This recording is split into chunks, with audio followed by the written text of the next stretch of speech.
रात के लगभग 10 बज रहे थे। कुश और आर्या अपने गांव जा रहे थे। आर्या गर्भवती थी। रास्ते में उनकी गाड़ी गड़बड़ हो गई, इस वजह से उन्हें जाने में रात हो गई थी।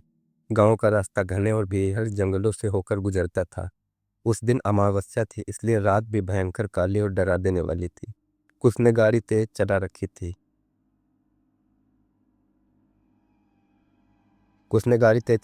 थी। जिससे वो समय से गांव पहुंच जाए। लेकिन जंगल में एक जगह पहुंचकर उनकी गाड़ी अचानक रुक गई। कुश ने आर्या को गाड़ी में ही बैठे रहने के लिए कहा और खुद गाड़ी से उतरकर गाड़ी को चेक करने लगा। गाड़ी चेक करते टाइम उसने फ्यूल टैंक चेक किया तो वो खत्म हो चुका था, जबकि उन्होंने चलते टाइम ही फ्यूल पूरा भराया था।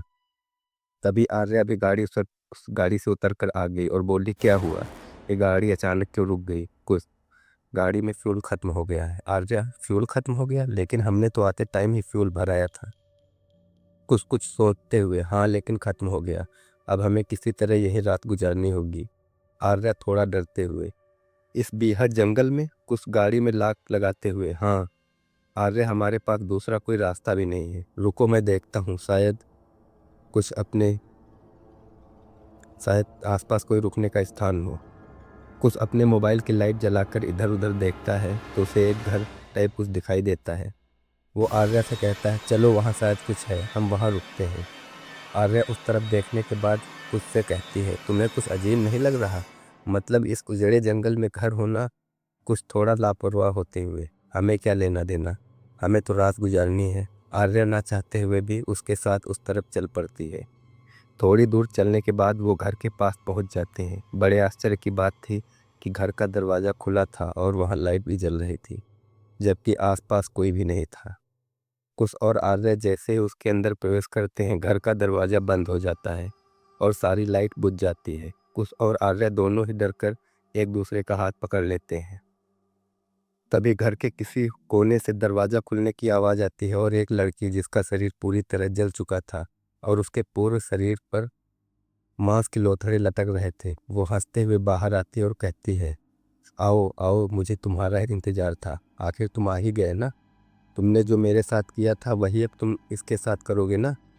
उसको देखकर उसकी हालत खराब हो चुकी थी। उसे याद आ गया था कि ये कोई और नहीं, उसकी पहली पत्नी निशा थी, जिसकी बेटी पैदा होने पर कुश और उसके परिवार ने जिंदा जला दिया था। कुश हकलाते हुए बोला, निशा तुम? निशा हंसते हुए, चलो तुम्हें मैं याद तो हूँ। उस दिन तुमने मुझे और मेरी बेटी को जलाकर मार डाला था ना। आज मेरी बारी है। आर्या कोने में खड़े अभी भी उन दोनों को देख रही थी, लेकिन निशा ने एक बार भी उसकी तरफ ध्यान नहीं दिया। कुछ अपनी जान की भीख मांगते हुए, मुझे माफ़ कर दो निशा, अब कोई फ़ायदा नहीं। पता नहीं तुम्हारे जैसे लोग कब समझेंगे कि बेटियां बोझ नहीं होती हैं। कुछ अपनी जान बचाने के लिए इधर उधर भागने लगा और निशा वहीं खड़े जोर जोर से हंस रही थी। कुछ देर बाद जब कुछ हिम्मत हार गया तो वहीं बैठ गया। निशा को एक पल नहीं लगा उसके सर को धड़ से अलग करने में। निशा ने कुछ को मार डाला था। आर्या जैसे किसी पुतले की तरह वहीं खड़ी थी। तभी निशा उसकी तरफ बढ़ने लगी। आर्या झटके से पीछे हटने लगी और बोली, मैंने तुम्हारा क्या बिगाड़ा है, मुझे मत मारो। निशा उसके करीब आ गई और बोली, घबराओ मत, मैं तुम्हें कुछ नहीं करूँगी। तुम्हारे होने वाली संतान बेटी है। ये गांव जाकर तुम्हें भी मार देता है, जैसे इसने मुझे मारा था। ये लोग यही करते हैं, इसलिए इसके कर्मों की सज़ा तो इसको मिलनी ही थी। तुम सुबह होते ही सीधे शहर चली जाना और दोबारा यहाँ फिर कभी वापस मत आना। अपनी बेटी की अच्छे से परवरिश करना। बेटियाँ भगवान का अनमोल उपहार हैं। आर्या बड़े ध्यान से उसकी बातें सुन रही थी। वो रात भर वहीं रुकी रही और सुबह होते ही वापस शहर चली गई। बाद में उसने एक सुंदर बेटी को जन्म दिया, जिसका नाम उसने निशा रखा। जंगल में आज भी वो भूतिया घर है और हर बेटी को बोझ समझने वाले को निशा मार देती है। आर्या अक्सर लोगों में उस भूतिया घर और उसकी चुड़ैल की कहानी सुनती है, लेकिन ये तो सिर्फ वही जानती है कि वो चुड़ैल नहीं, देवी है।